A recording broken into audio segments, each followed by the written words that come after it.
Dans le suivi au jour le jour, vous serez amené à mentionner le décès des chiens.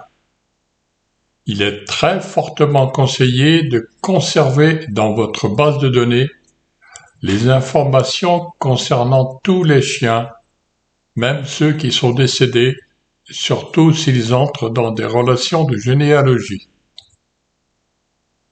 Pour déclarer le décès d'un chien, sélectionnez-le en cliquant sur son nom.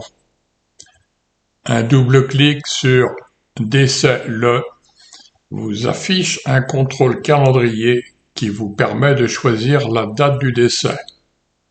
Réglez la date à sa juste valeur, puis sélectionnez un autre chien. Acceptez l'enregistrement des modifications. Le chien figure à présent dans les chiens décédés. Ces chiens décédés apparaîtront dans la case des chiens décédés.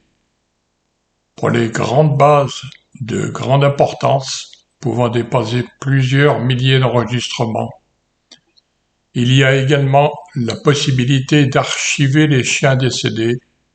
Pour cela, il faut aller dans la configuration générale, puis dans la moitié basse de la page, développer l'arbre de choix par calendrier, puis délai d'archivage.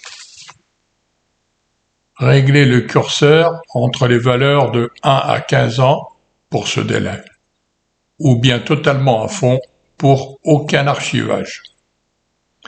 Ainsi, lorsque Chenil devra afficher les noms de chiens vivants, les vôtres ou ceux des éleveurs, il mettra ceux vivants dans la liste de gauche, puis ceux décédés mais non archivés dans la liste de droite.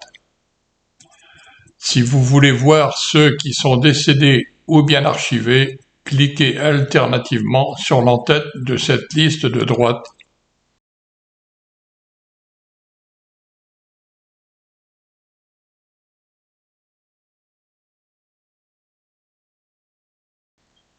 Ainsi, les chiens décédés et même ceux archivés pourront facilement être retrouvés par le module de recherche et s'afficher quand même dans les généalogies.